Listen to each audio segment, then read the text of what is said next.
تو بدلے میں چلا جا، اے چاند محرم کے تو بدلے میں چلا جا، تجھے دیکھ کے مر جائے نا، تجھے دیکھ کے مر جائے نا بیمار بے صبرا، اے چاند محرم کے تو بدلے میں چلا جا، گھر زہرا کا لٹنے کی خبر تو نے سنائی، تجھے دیکھ کے روتی ہے محرم میں خدائی، 1400 برس بیتے، 1400 برس بیتے، سب کرتے ہیں شکوہ، اے چاند محرم کے تو بدلے میں چلا جا، بہنوں کا تو بھائیوں سے رشتہ کیا جب ہے، تم بھول گئے مجھ کو یہ کیسا غضب ہے، اس آس پہ زندہ ہوں، اس آس پہ زندہ ہوں، دیکھو تیرا سہرا، اے چاند محرم کے تو بدلے میں چلا جا، وعدہ جو کیا بہن کو سینے سے لگا کے، میں شادی کروں گا تو تیرے پاس ہی آ کے، میں ساتھ محرم کو، میں ساتھ محرم کو لوٹوں گا نہ گھبرا، اے چاند محرم کے تو بدلے میں چلا جا، بھیا کی جدائی میں پریشان رہتی، ہر روز یہ نانا کو رو رو کے کہتی، اکبر نام لانا نانا، اکبر نام لانا نانا، مر جاؤں گی تنہا، اے چاند محرم کے تو بدلے میں چلا جا، ویران گھروں میں نہ اسے نیند ہے آتی، اکبر کی جدائی ہے اسے خون رلاتی، قدموں کے نشانہ پہ قدموں کے نشانہ پہ بیٹھی ہے سرراہ، اے چاند محرم کے تو بدلی میں چلا جا۔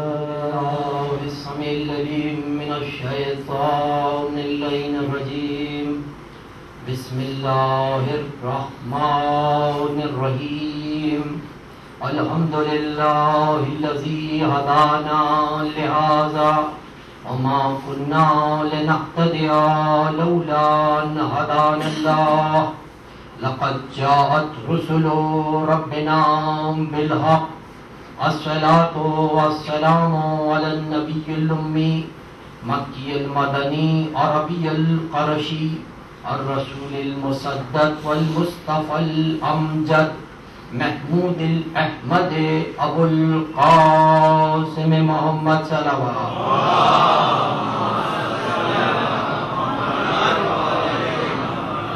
وآل بیت الطیبین الطاہرین المعصومین المظلومین الذین اذهب اللہ عنہم الرجس وطہرہم تطہیرا۔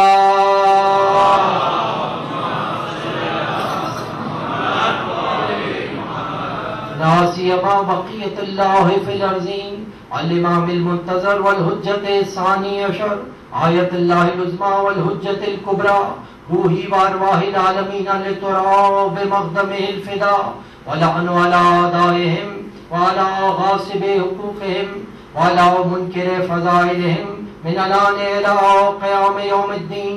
اما بعد فقد قال اللہ سبحانہ وتعالی فی محکم کتابہ الحکیم وهو اصدق الصادقین وقولہ الحق ومن يعظم شعائر اللہ فَإِنَّهَا مِن تَقْوَى الْقُلُوبِ۔ درود بھیجئے محمد آل محمد۔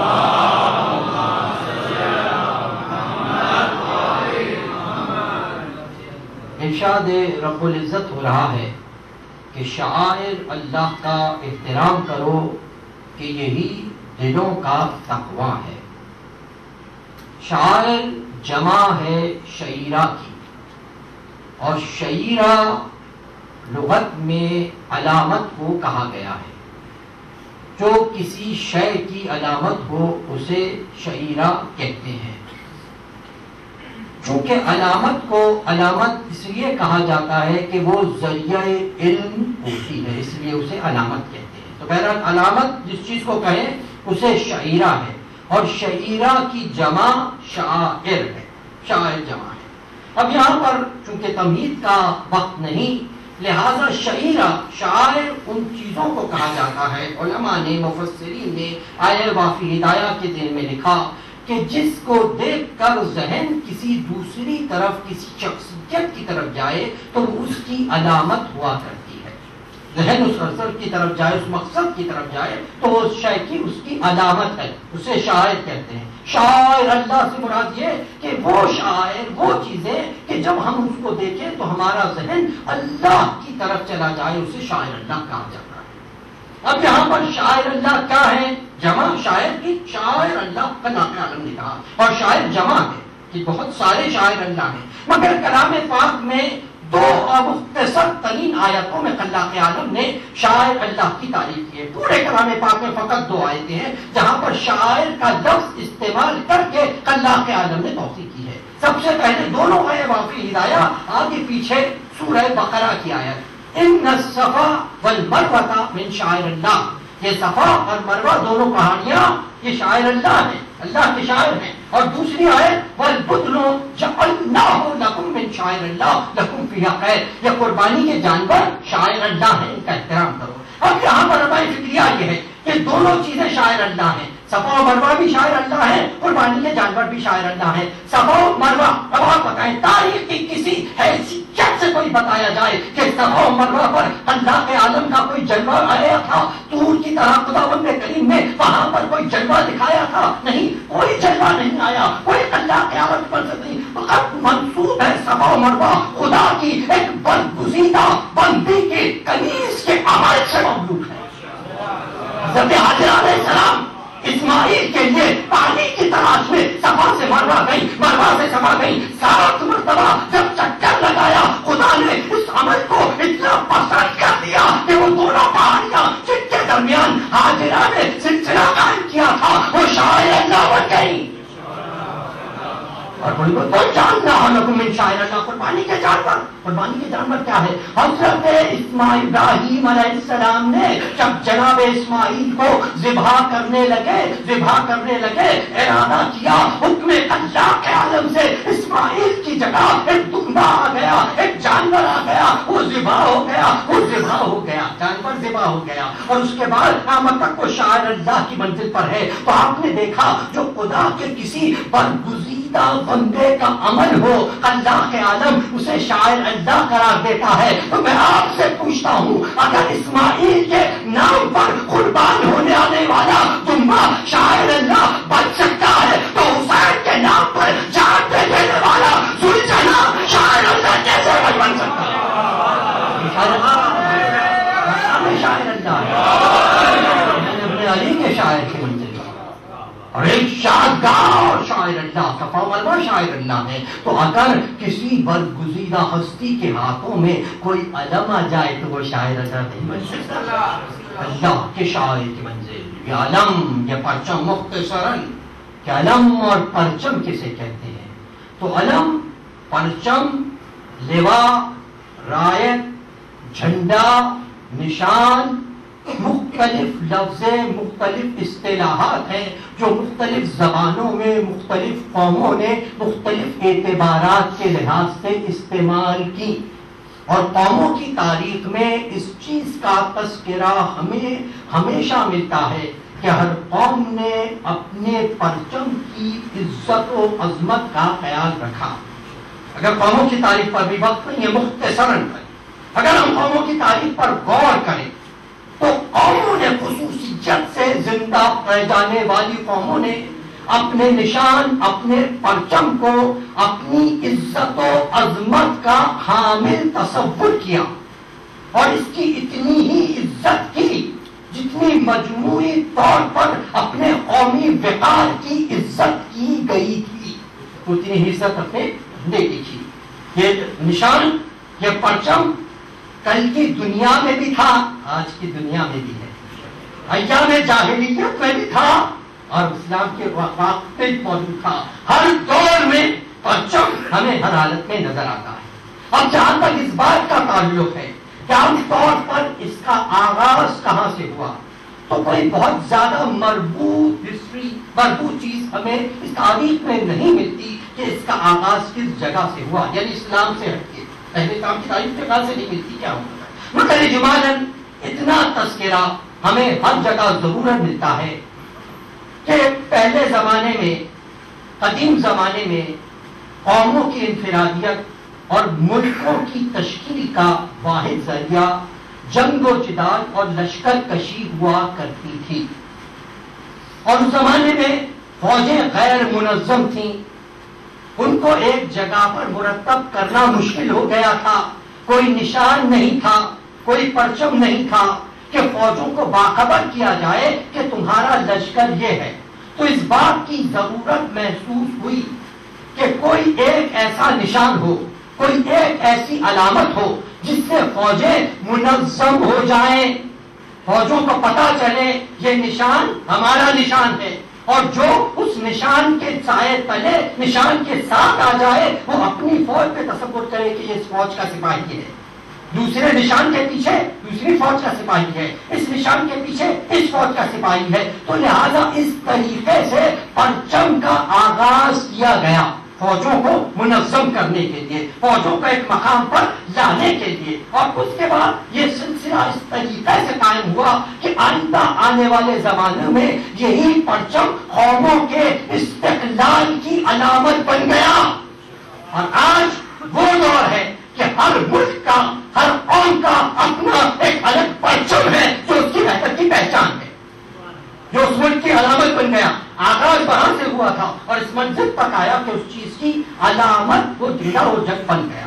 اب یہاں پر ہے کہ ہر قوم میں ایک امتیازی شکل ہوتی ہے، ایک امتیازی رنگ ہوتا ہے، اور امتیازات کا قائم کرنا کوئی معمولی بات نہیں ہوتا. امتیازات کا قائم کرنا کوئی معمولی چیز نہیں ہے. اس کے مختلف اسباب ہوتے ہیں. ہر قوم کی ذوق اور مزاج کے لحاظ سے اس کا تعین کیا جاتا ہے. کوئی قوم ہے جس کے مزاج میں جنگ و جدال ہے، تو اس کے چاہتی یہ ہے کہ ہمارے پرچم پہ ہماری جو مزاج کی علامت ہے وہ ہمارے پرچم سے نظر آ جائے. کہ جنگ و جدال کی منزل ہے، پسند کرتے ہیں جنگ و جدال ہمارے پرچم سے ظاہر ہو جائے. کوئی قوم ہے کہ جس پر رنگ و رقص یا لہو و لعب سے تعلق کرتی ہے، اس کے پرچم پہ اس کا وہی رنگ نمایاں ہوگا. کوئی قوم ہے جو اپنے اسلام کے کارناموں سے اتنی متاثر ہے، اتنے کارنامے ہیں کہ وہ چاہتی ہے کہ ہمارے اسلام کے جو کارنامے ہوں وہ ہمارے جھنڈے سے پرچم سے ظاہر ہو جائے، تو ان کا پرچم اسی طریقے سے بنایا جاتا ہے. کوئی قوم ہے جہاں پر مذہبی رنگ ہے، مذہب کو ماننے والے ہیں، تو وہ چاہتے ہیں ہمارا پرچم ایسا ہو کہ جو پرچم کو دیکھے وہ سمجھ جائے کہ یہ کس مذہب کا ماننے والا ہے. تو یہ تاریخ ہے پرچم کی، یہ تاریخ مذہب کی. ہر دور میں یہ پرچم کی منزل رہی، اور یہ فقط پرچم پہ نقش و نگار یا اس کا انداز ہی نہیں، بلکہ قوموں کے مزاج کے لحاظ سے پرچم کے رنگ بھی تبدیل ہوتے رہے، جھنڈے کے رنگ بھی تبدیل ہوتے رہے. جو قوم شرافت کی علامت سمجھتی تھی، اپنے آپ کو شریف سمجھتے تھے، اپنے آپ کو شرافت کا خیر سمجھتے تھے، شریف خاندان اپنے آپ کو ظاہر کرنا چاہتے تھے، ان کے پرچم کا رنگ سفید ہوا کرتا تھا. کوئی قوم ہے جو خونی انقلاب لانا چاہتی تھی، تو ان کے پرچم کا رنگ سرخ ہوا کرتا تھا. کوئی پرچم قوم ہے کہ جو صلح و امن و آشتی کو دنیا میں پھیلانا چاہتی ہے، تو اس کے جھنڈے کا رنگ سبز ہوا کرتا تھا. تو یہاں پر ایک قوموں کا مزاج جو ان کے اعتبار سے بھی اور قوموں کی علامت کے مقام پر ان کے جھنڈے کے نقش و نگار سے بھی پتا چل جاتا کہ قوم کا مزاج کس طریقے سے ہے، کس طریقے کا مزاج ہے. اور یہ بھی ہوا کہ دو طریقے کی چیزیں رہیں، دو طریقے کے رہے. حالت امن ہو تو پرچم کا رنگ کچھ اور ہے، حالت جنگ ہو تو پرچم کا رنگ کچھ اور ہو جاتا ہے. تو بہرحال یہ پرچم کی مختلف قسمیں ہوتی تھی، لیکن عالم جنگ میں جنگ کے نام پر ایک علامت جو موجود تھی اور کافی عرصے تک اس پر قائم رہی، وہ علامت یہ تھی کہ دو لشکر جب آپس میں لڑ رہے ہوتے تھے تو ان کا علم بلند رہتا تھا، لیکن لڑائی جب اس کیفیت میں داخل ہو جاتی تھی کہ ایک فریق کی شکست ہو جاتی تھی، تو اس فریق کا جھنڈا جھکا دیا جاتا تھا. جو ہی جھنڈا جھک جاتا تھا، پرچم جھک جاتا تھا، یہ اس بات کی علامت ہوتی تھی کہ اس فریق نے اپنی شکست کو تسلیم کر لیا ہے،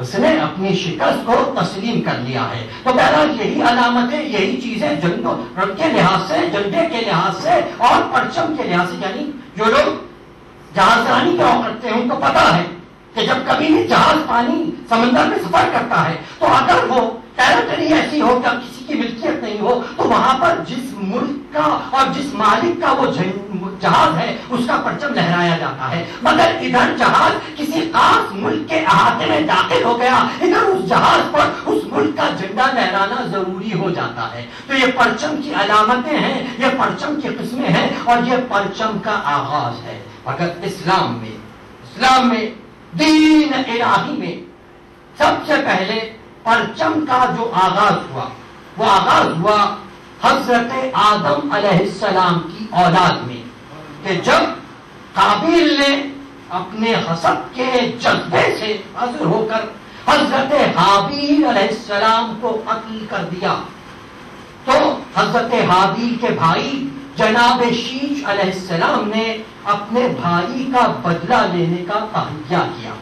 تو اب یہاں پر تواریخ میں ہے کہ یقیناً یہ موجود نہیں کہ اس وقت دنیا کی آبادی کتنی آبادی تھی، مگر ہاں تواریخ میں یہ ہے کہ وہاں پر جنگ ہوئی، حضرت شیش علیہ السلام اور قابیل کے درمیان جنگ ہوئی، اور یہاں پر اللہ کے عالم میں حضرت شیش علیہ السلام کے لیے ایک ہلا بھیجا کہ جو سفید رنگ کا تھا، کہ جس کو فرشتے اٹھائے ہوئے تھے.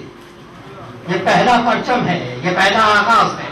جس کو فرشتوں نے اٹھایا ہوا تھا، اور پھر جب قابیل پر قابو پا لیا گیا تو اس کو قید کر کے عین الشمس کے مقام پر اس کو قید کر دیا گیا، جہاں پر اس کی موت واقع ہو گئی۔ پھر اس کی اولاد حضرت شیش علیہ السلام کی غلامی میں آ گئی۔ تو یہاں پر دو چیزیں ہیں، یہ پتہ نہیں کہ کتنی تعداد تھی، مگر یہ عرصہ کتنے عرصے بعد حضرت حابیل کے یہ جنگ ہوئی۔ بہرحال اتنا ہے کہ حضرت آدم کی جو اولادیں اور تھیں وہ حضرت شیش علیہ السلام کے ساتھ تھیں، اور قابیل کے ساتھ قابیل اور اس کی اولادیں تھیں۔ اور یہاں پر اللہ کے عالم نے، علماء نے خاص طور پر لکھا، اللہ کے عالم نے حضرت شیش علیہ السلام کے لیے نصرت اور مدد کے عنوان سے اللہ جنتی اس لیے بھیجا کہ آپ ایک مظلوم کے خون کے انتقام کے لیے اٹھے تھے۔ تواریخ میں داخل ہے، اس لیے اللہ کے عالم نے حضرت شیش علیہ السلام کی نصرت کی۔ تو یہ حضرت شیش علیہ السلام۔ اس کے بعد علم کی منزل پر ہمیں خاص طور پر جس ہستی کا ذکر ملتا ہے اس ہستی کا نام ہے حضرت ابراہیم خلیل اللہ۔ حضرت ابراہیم خلیل اللہ، اور یہاں پر عربی میں علم کے لیے دو اصطلاحات یا دو لفظ استعمال ہوتے ہیں، ایک رایت، ایک لواء۔ تو یہاں پر یہ ہے کہ رایت تو وہ ہلے کو بھی کہتے تھے کہ جو حضرت آدم علیہ السلام سے چلا آ رہا تھا، جو حضرت شیش کے پاس تھا، اسے رایت کہا جاتا تھا۔ اور لواء وہ ہے کہ جس کو حضرت ابراہیم علیہ السلام نے خود تیار کیا تھا، حضرت ابراہیم نے خود بنایا تھا، اور پھر اسی لواء کو لے کر حضرت ابراہیم علیہ السلام نے روم کی فوجوں سے جنگ کی تھی اور حضرت لوط علیہ السلام کو ان کی قید سے آزاد کرایا تھا۔ اور حضرت ابراہیم علیہ السلام کے بعد آپ کی ذریت میں یہ دونوں علم چلتے رہے، یعنی ذریت میں جو سید و سردار ہوتے تھے، بڑے مرتبے پر ہوتے تھے، صاحب عزت و حشمت ہوتے تھے، صاحب کردار ہوا کرتے تھے، ان کے ہاتھوں میں یہ علم رہا کرتے تھے۔ مگر حضرت ابراہیم کے بعد یہ علم تقسیم ہو گئے مختلف خاندانوں میں، لواء کہیں اور چلا گیا اور رایت کہیں اور چلا گیا۔ مگر اس کے بعد جس ایک ہستی کے ہاتھوں میں رایت بھی دکھائی دیا اور لواء بھی دکھائی دیا، اس ہستی کا نام ہے جناب قصا بن کلاب، حضرت محمد مصطفیٰ صلی اللہ علیہ وآلہ وسلم۔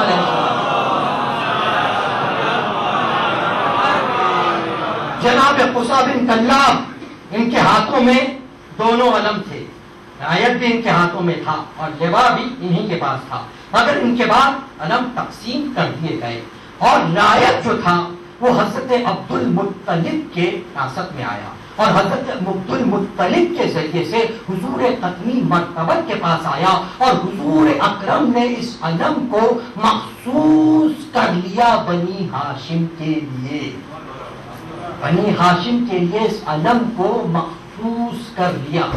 اور اس کے بعد جب حضور اکرم کے پاس آ گیا رایت بھی اور لواء کی منزل پر، تو جنگ بدر ہوئی یہاں پر ایک علامت کی منزل پر کہ اسلام کی ابتدائی تاریخ، جس کو آئندہ مختصر قرین آگے بیان کروں گا۔ اور علم اسلام کی ایک اور علامت یہ تھی، جہاں تک رنگ کا تعلق ہے تو مورخین نے لکھا کہ جنگ بدر میں حضرت حمزہ کے ہاتھ میں جو نشان تھا اس کا رنگ سرخ تھا، امیر المومنین کے ہاتھ میں علم نشان تھا اس کا رنگ زرد تھا، مگر اس کے بعد جنگ کے احد و خیبر میں رایت اور لواء دونوں کے رنگ سفید تھے۔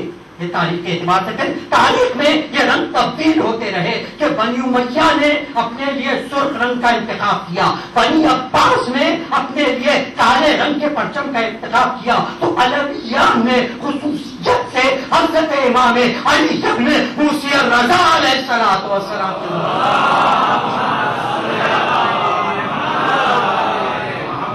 سبز رنگ کا انتخاب کر لیا گیا، جو علویان اور بنی ہاشم کی پہچان بن گیا۔ یہ تو رنگ کی منزل پر تھی، اور پھر علم کی منزل تو حضرت ابراہیم چلتا رہا۔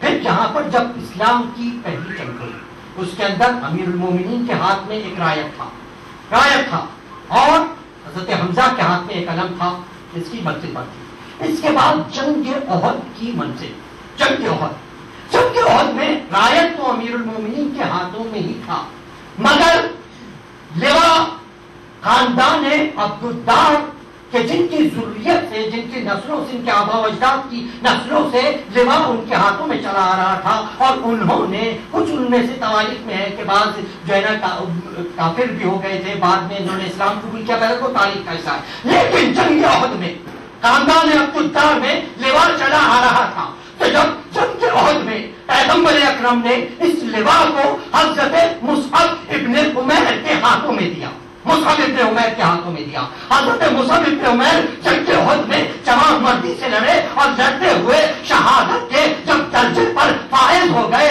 تو رسالت ماب نے وہ لوا بھی وہاں سے اٹھا کر کسی اور کے حوالے نہیں کیا، بلکہ لوا اور رایت دونوں عطا کیے امیر المومنین حضرت علی ابن ابی طالب علیہ السلام۔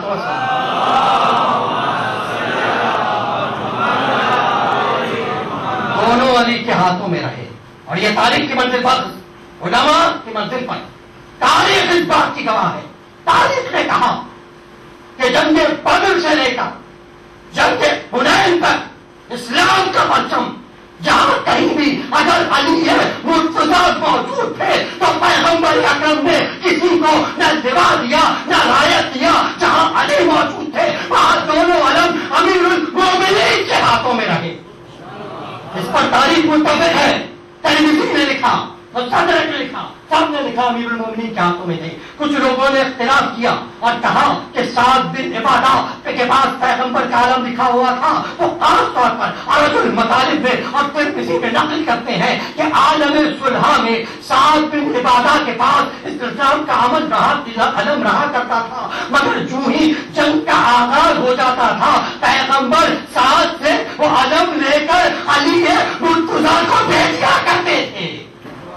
جہاں پر علی موجود تھے وہاں تواریخ میں نہیں ہے کہ کسی اور نے امیر المومنین کے سوا علم برداری کے فرائض کو انجام دیا ہو، مولا کے ہاتھوں میں رہا۔ اور ہاں ان جنگوں میں کہ جس جنگوں میں پیغمبر اکرم شریک نہیں تھے، امیر المومنین شریک نہیں تھے، ان جنگوں میں بھی پیغمبر نے یہ خاص اہتمام کیا۔ دیکھیں صفت ہے، پیغمبر معصوم ہے، پیغمبر معصوم ہے، اور پیغمبر اپنے عمل کے ذریعے بتا رہے تھے کہ دیکھو ہم جسے علم دیں گے تو اسے علم کا حامل جانیں گے تو اسے عطا کریں گے، جو علم کا حامل جسے سمجھیں گے اسے عطا کریں گے۔ اور خدا کی قسم حضور اکرم سے ائمہ طاہرین تک جہاں تک یہ علم چلتا رہا اور آخری حجت کے پاس وہ علم ہے، تاریخ گواہ ہے جب کبھی بھی معصوم نے کسی کو علم عطا کیا یا اس کی علم برداری کی شان تھی، وہ علمدار یا تو شہید ہو گیا یا کامیاب واپس آیا۔ تاریخ کی منزل ہے، تاریخ کا مقام ہے جس کسی کو بھی معصوم نے عطا کیا۔ ایک جنگ اور اس کے بعد واقعہ، ایک جنگ کی منزل جس سے ظاہر ہوتا ہے کہ علم بردار کی شان کیا ہے۔ جنگ موتا اور جا رہی ہے، پیغمبر اکرم نے ارشاد فرمایا کہ اس جنگ کا اسلام کا علم، حضور اکرم شریک نہیں تھے، سیاح ہے، امیر المومنین بھی نہیں تھے، کہا اسلام کا علم، جنگ کا علم جناب عبداللہ ابن جعفر کے پاس رہے گا، جناب جعفر ابن ابو طالب کے پاس رہے گا۔ جعفر شہید ہو جائے تو یہ علم زید بن حارثہ اٹھا لیں گے، کے پاس آ جائے گا۔ زید بن حارثہ شہید ہو جائے تو یہ علم عبداللہ بن رواحہ اٹھائیں گے۔ پیغمبر اکرم نے یہ تین سردار تمام تواریخ میں ہے مقرر کیے، اور یہاں پر تاریخ بتاتی ہے کہ ادھر فوج جنگ کے لیے روانہ ہوئی، ادھر جب جنگ کا آغاز ہوا یہ پیغمبر کے علم غیب کی منزل ہے۔ پیغمبر نے اصحاب کو جمع کیا اور مسجد نبوی میں بیٹھ گئے، اور مسجد نبوی میں بیٹھ کر پیغمبر اپنے علم غیب کے ذریعے سے مسلمانوں کو جنگ کے حالات سے آگاہ کر رہے تھے، یہاں تک کہ آپ کی آنکھوں سے آنسو گرنا شروع ہو گئے۔ مسلمانوں نے کہا کیا ہوا یا رسول اللہ؟ آپ نے فرمایا جعفر شہید ہو گئے۔ اس کے بعد تھوڑی دیر بعد پھر آنسو نکلنے لگے، فرمایا زید بھی شہید ہو گئے۔ اس کے بعد پھر آنسو نکلنے لگے، آپ نے فرمایا عبداللہ بن رواحہ بھی شریک ہو گئے۔ پیغمبر اپنے عمل کے ذریعے سے یہ بتا رہے تھے دیکھو یہ ہمارے سرداروں کی علم برداری کی شان ہے، ہم نے جسے علمدار مقرر کیا وہ اپنے حدود میں رہتے ہوئے علمداری کے فرائض انجام دیتا ہے، کی منزل پر فائز۔ شہادت کی منزل پر. اور یہاں پر ایک تاریخی واقعہ ہے کہ ایک یہودی جب پیغمبر اکرم نے ان تینوں سرداروں کو جنگ کے لیے بھیجا تو ایک یہودی پیغمبر اکرم کی بات سن رہا تھا. اس نے کہا کہ میں اس جنگ کے بعد فیصلہ کروں گا کہ یہ نبی ہے یا نہیں, نبی ہے یا نہیں. جنگ واپس آئی اور یہ تاریخ کا واقعہ ہے, مجھے تاریخ میں نہیں جانا. جنگ موتا پیغمبر نے جن کو مقرر کیا تینوں کو, وہ تینوں لڑتے ہوئے شہید ہو گئے. اس کے بعد مسلمانوں نے اپنے باہمی مشوروں سے کسی کو مقرر کیا, وہ خود بھی بھاگا اور مسلمانوں کی ہزیمت کا باعث بھی بنا. تو پیغمبر نے اپنے عمل سے بتا دیا ہم جس کو علمدار مقرر کرتے ہیں اس کے پیر قدم میں ایسے جل جاتے ہیں زمین میں کہ راہ فرار اختیار نہیں کیا کرتا. ادھر فوج کو ہزیمت ہوئی, ادھر وہ شخص اسلام لا رہا تھا. تو یہ جنگ کی منزل تھی, یہ جنگ کا مقام تھا. تو پیغمبر اکرم نے اسلام کا علم تارے وقت ختم ہو گیا, بہت کچھ عرض کرنا تھا مگر وقت کی تاخیر کے ساتھ بہرحال یہ اسلام کے علم کی علامت تھی, اسلام کے علم کی علامت تھی کہ اسلام میں علم کی منزل یہ نہیں ہے فقط, اسلام میں علم کی بڑی عظمت کا مقام ہے. یہ عام قوموں کی طرح پرچم نہیں ہے جو دست بدست چل جاتا ہو, بلکہ اسلام کا عمل خاص امتیاز کا حامل ہے. اسلام میں جو علم کو اٹھائے اس کے لیے خاص شخصیت کا پہلو ہونا چاہیے, جس کے لیے امیر المومنین کے لیے خود پیغمبر اکرم نے جب جنگ خیبر میں علی کو علم عطا کیا تو پیغمبر نے یہ جملے ارشاد فرمائے, درود بھیجے محمد و آل محمد پر. پیغمبر نے فرمایا یذہبہ بحقھا, آج اس کے ہاتھوں میں علم ہے جو علم کو اس کے حق کے ساتھ اٹھائے گا, جو علم کو اس کے حق کے ساتھ اٹھائے گا. یہ اس کے ہاتھ میں علم ہے جو علم کو اس کے حق کے ساتھ اٹھائے گا. اور امیر المومنین نے ارے شجاعت کی دل دی, اور امیر المومنین بھی جب جناب محمد حنفیہ کو جنگ جمل میں بھیج رہے تھے تو آپ نے ارشاد فرمایا ہاں نہیں رایت رسول اللہ ہے, یہ اللہ کے رسول کا رایت ہے, خبردار اللہ کے رسول کا رایت واپس نہیں پلٹا کرتا. یہ رایت کی منزل ہے, رایت کا مقام ہے, اور رایت کے لیے آخری منزل اور آپ کے لیے دعا. امیر المومنین نے بتایا کہ علمدار کو کیسا ہونا چاہیے.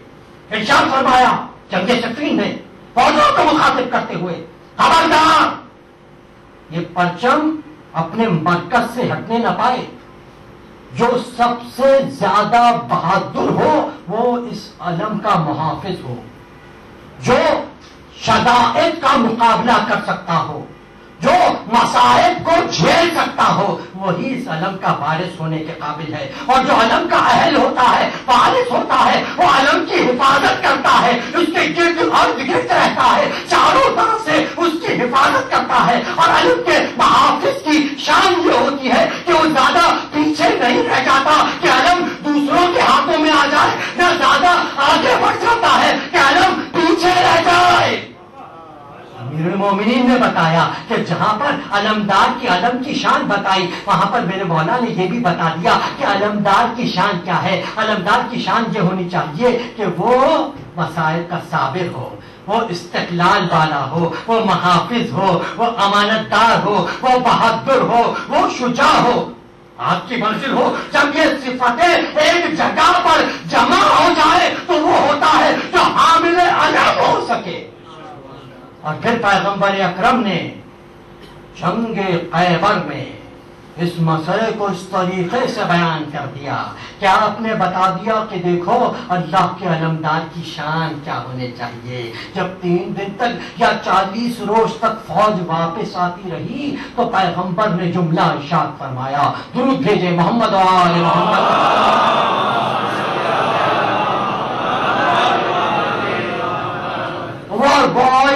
غدا کرارا غیر فرار رجل کرار غیر فرار یحب اللہ ورسولہ ویحبہ اللہ ورسولہ. 5 صفتیں پیغمبر اکرم نے بیان کی, 5 صفتیں کہ پہلے وہ رجل ہو یعنی مرد میدان ہونا چاہیے, دوسرے کرار ہو پل کے حملے کرنے والا ہونا چاہیے, غیر فرار ہو میدان سے بھاگنے والا نہ ہو, جو اللہ و رسولہ وہ اللہ اور رسول کو دوست رکھتا ہو اور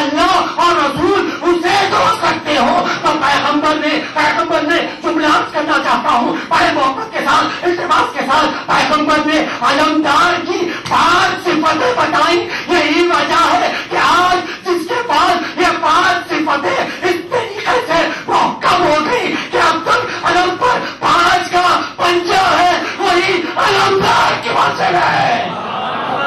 صفتوں کی گواہی دے رہا ہے, صفتوں کی گواہی ہے یہ پنجہ, یہ صفتوں کی گواہی ہے. 5 اوصاف, 5 اوصاف کی منزل. تو یہ امیر المومنین کی شان علمداری کہ سب نے کہا, یہاں تک کہ جنگ احد کی منزل سب کو یاد ہے کہ جب ایک مرتبہ میرے مولا کے داہنے ہاتھ پر چوٹ لگی, علی کے ہاتھ سے علم نیچے گر رہا تھا, یا بعض اوقات امیر المومنین سمجھ گئے تھے, مسلمانوں نے کوشش کی کہ جا کر علم کو تھامنے. پیغمبر نے کہا خبردار کوئی آگے نہ بڑھنے پائے, یہ اسلام کا علم ہے, اسے فخر علی اٹھا سکتا ہے. میرے مولا کی شان ہے, یہ علی کی شان ہے. تو امیر المومنین نے اپنے بائیں ہاتھ میں علم کو لیا, اس طریقے سے جنگ کی تو بتا دیا دیکھو یہ شان ہے. اور پھر یہ شان امیر المومنین کی کہ عبداللہ ابن عباس کہتے تھے علی کی وہ 4 صفتیں ہیں جو قیامت تک نہ کسی کو حاصل ہوئی نہ کسی کو حاصل ہو سکتی ہیں. سب سے پہلی یہ کہ پیغمبر کے ساتھ سب سے پہلے نماز ادا کی. دوسری یہ کہ پیغمبر نے جن جن جنگوں میں شرکت کی اور علی بھی موجود تھے تو علم اسلام ہمیشہ علی کے ہاتھوں میں رہا. تیسری منزل یہ کہ جنگ احد میں اور جنگ حنین میں جب فوجیں پیغمبر کو چھوڑ کر چلی گئی تو علی ہی تھے جنہوں نے پیغمبر کی حفاظت کی. اور آخری منزل تھی یہ علی ہی ہیں کہ جنہوں نے پیغمبر کو غسل و کفن دیا اور پیغمبر کو قبر میں اتارا. یہ علی یہ مرتضیٰ کی منزل ہے, یہ علی کے اوصاف, یہ علی کی صفتیں. اور میرے مولا نے اس انداز سے علمداری کی کہ پیغمبر نے کہا یا علی انت لوائی فی الدنیا والآخرہ, یا علی اس دنیا میں بھی تم میرے علمدار ہو اور آخرت میں بھی میرا علم تمہارے ہاتھوں میں رہے گا. لواء الحمد علی کے ہاتھوں میں رہے گا. یہ علی کی شان علمداری ہے, یہ امیر المومنین کی شان علمداری ہے. مگر عجیب منزل ہے کہ علمدار امیر المومنین کا مخصوص لقب نہ تھا. یہ وصیت, یہ فضیلت تو ختم ہے آپ کے فرزند ابو الفضل العباس پر. روز عاشوراء کچھ اس انداز سے علمداری کی کہ علمدار کا لفظ عباس کے نام کا حصہ بن کے رہ گیا. ہم نہیں کہتے لغت کی کتابوں کو اٹھاؤ, فنون اللغات اٹھاؤ, جہاں علمدار لکھا ہے وہاں تشریح میں کیا لکھا. اس سے مراد یہ ہے کہ جو شخص علم اٹھائے اور یہ مخصوص ہے حضرت عباس کے لیے کہ جنہوں نے روز عاشوراء علمداری کے فرائض انجام دیے.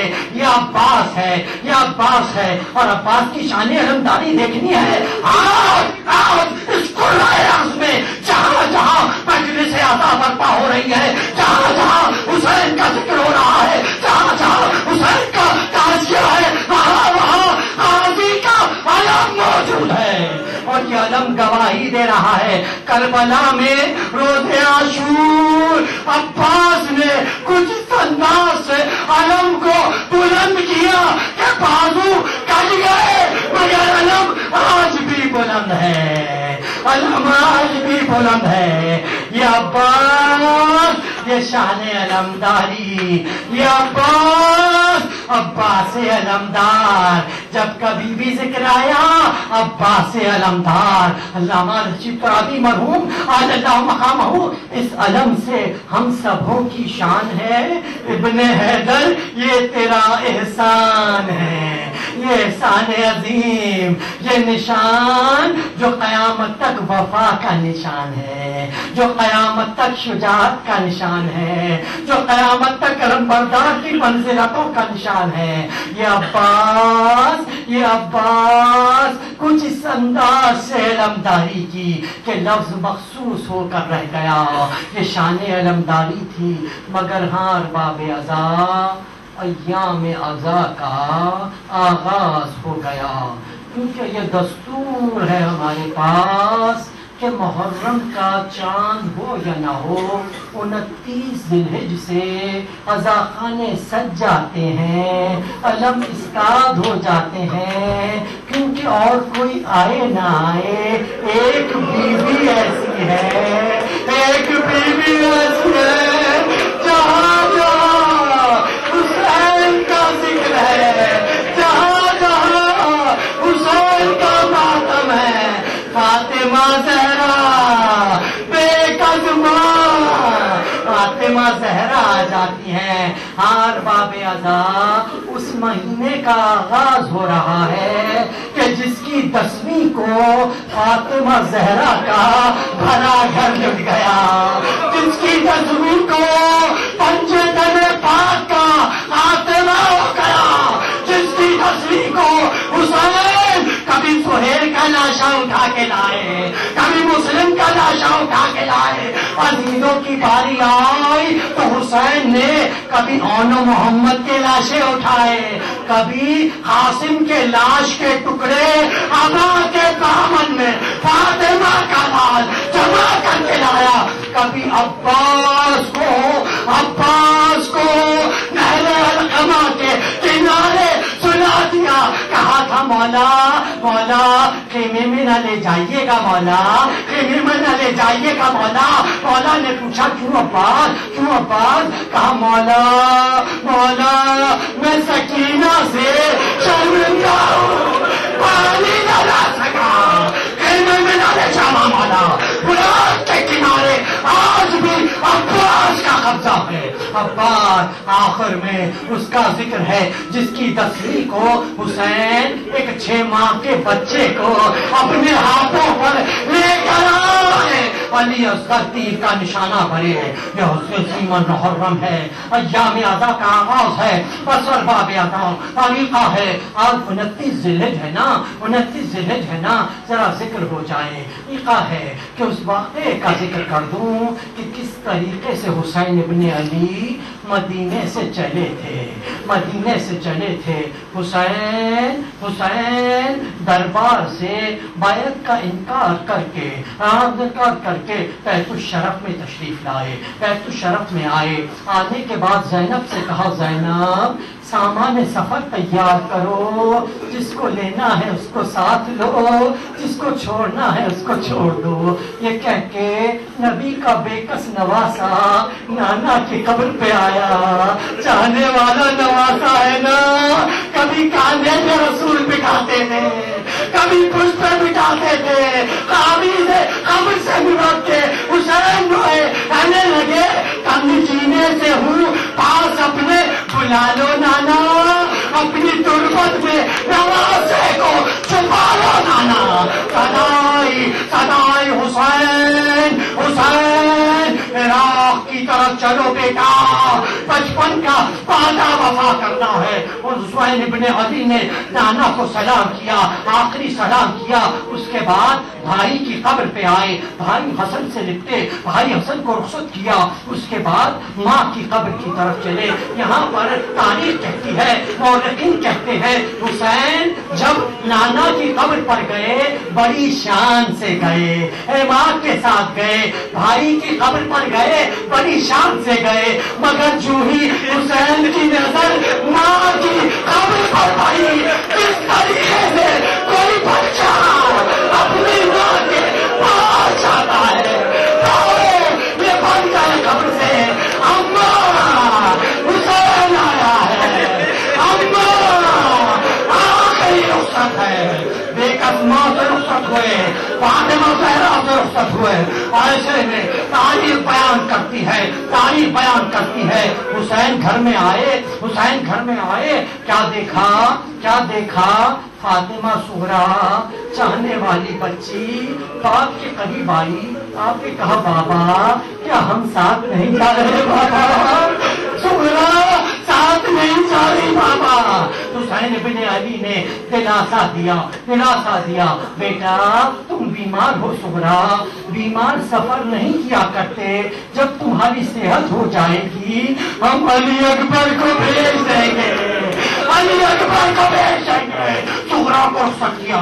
ایسے میں راوی بیان کرتا ہے میرا مدینے میں داخلہ ہوا، میں نے دیکھا ہر شخص مضطرب ہے، ہر شخص رو رہا ہے۔ میں نے پوچھا یہ اضطراب کیسا، یہ رونا کیسا؟ کیا تجھے پتا نہیں آج نبی کا نواسا اپنے نانا کے شہر کو چھوڑ کے جا رہا ہے، حسین مدینے سے جا رہے ہیں۔ تو راوی کہتا ہے میں نے دیکھا کہ دیکھوں تو مدینے والے اپنے رسول کے نواسے کو کیسے رخصت کرتے ہیں۔ وہ کہتا ہے کہ میں ایک طرف آگے بڑھا کہ ایسے میں نے دیکھا کہ جب انصار اور اصحاب اور ان کے بعد سوار ہو چکی، ایسے میں نے دیکھا کہ کمسن شہزادہ ایک بی بی کے ساتھ آگے بڑھا، زانو کو طے کیا، بی بی کو سوار کیا۔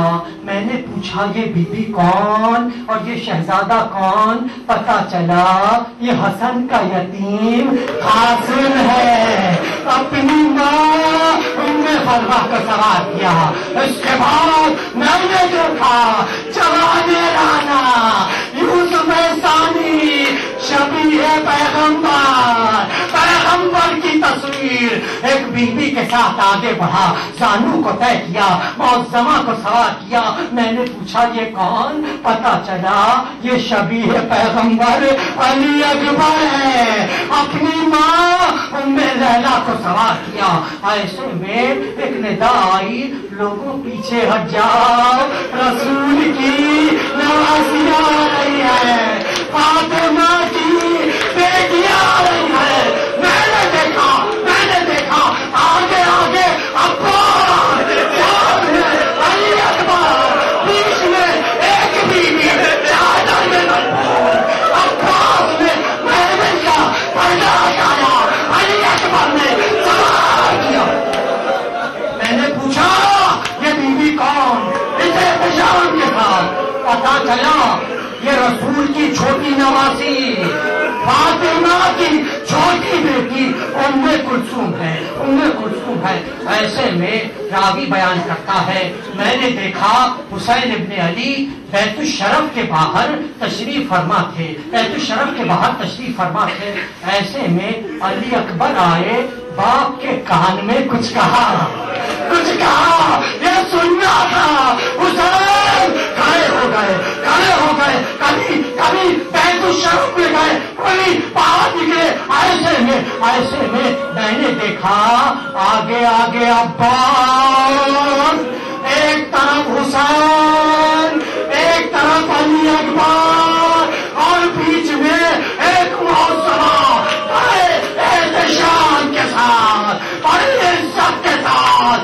عباس نے زانو کو طے کیا، علی اکبر نے محمل کا پردہ ہٹایا، حسین نے تالو کو تھام کے سوار کیا۔ میں نے پوچھا یہ بی بی کون جو اس احتشام سے سوار ہوئی؟ پتا چلا یہ رسول کی نواسی فاطمہ کی بیٹی زینب ہے، زینب سوار ہوئی۔ میں ہاتھوں کو جوڑ کے کہوں گا شہزادی یہ 27 رجب ہے نا، ایسے سوار ہوئی، مگر ہائے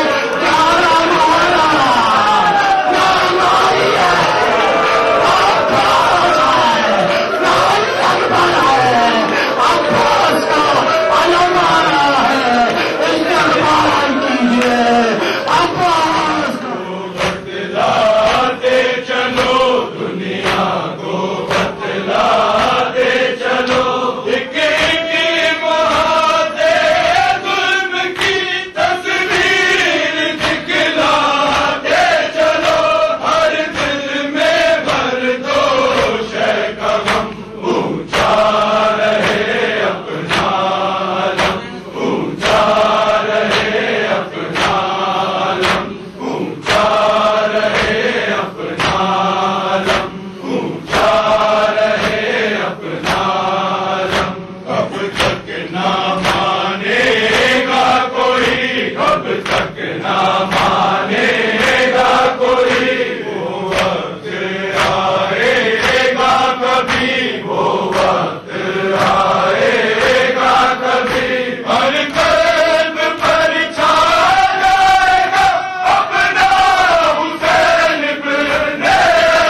تنہا سہرا چاند نکلا ہے محرم کا، تنہا سہرا چاند نکلا ہے محرم کا، تنہا سہرا چاند نکلا ہے محرم کا، تنہا سہرا چاند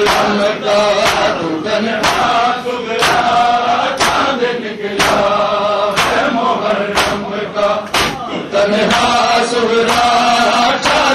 تنہا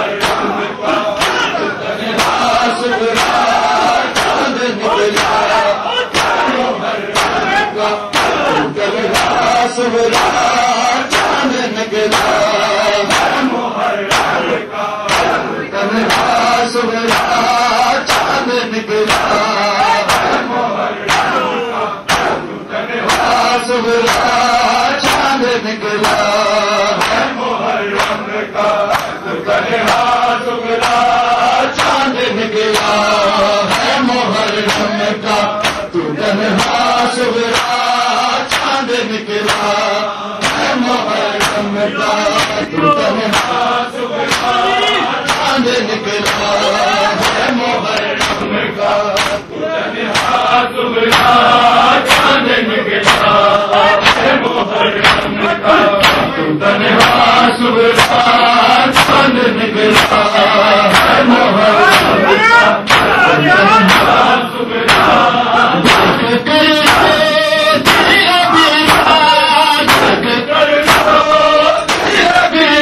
محرم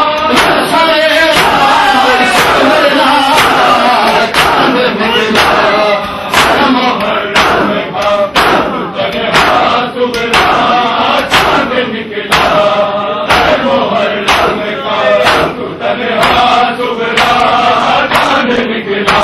تنہا سہرا چاند نکلا ہے محرم کا، تنہا سہرا چاند نکلا ہے محرم کا، تنہا سہرا چاند نکلا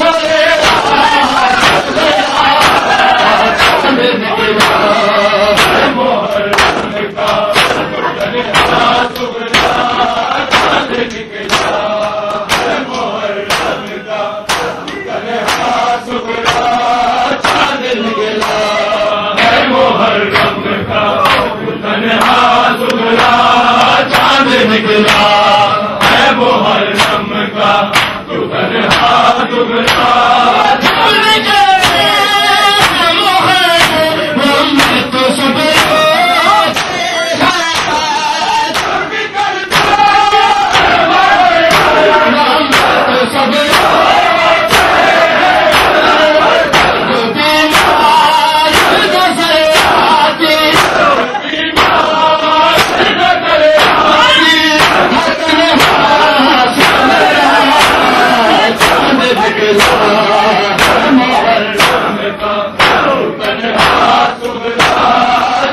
نکلا ہے محرم کا تو تنہا سغرا چاند نکلا ہے محرم کا تو تنہا سغرا چاند نکلا ہے محرم کا تو تنہا سغرا چاند نکلا محرم تو سغرا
نکلا ہے محرم کا تنہا سغرا چاند نکلا ہے محرم کا تنہا سغرا چاند نکلا ہے محرم کا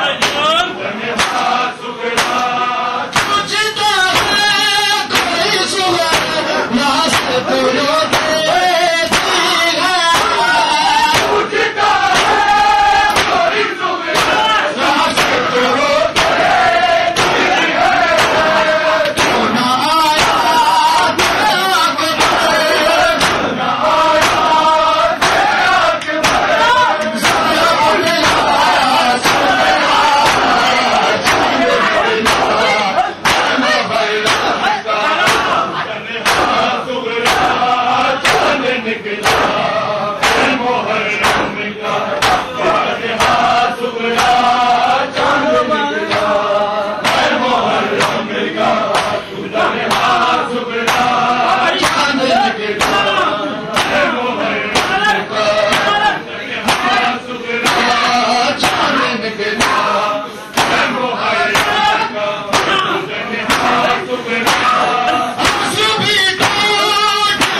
چاند نکلا ہے محرم کا تنہا سغرا پوچھتا ہے کوئی صبح ناس کرو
پر مڑتے آ جاؤ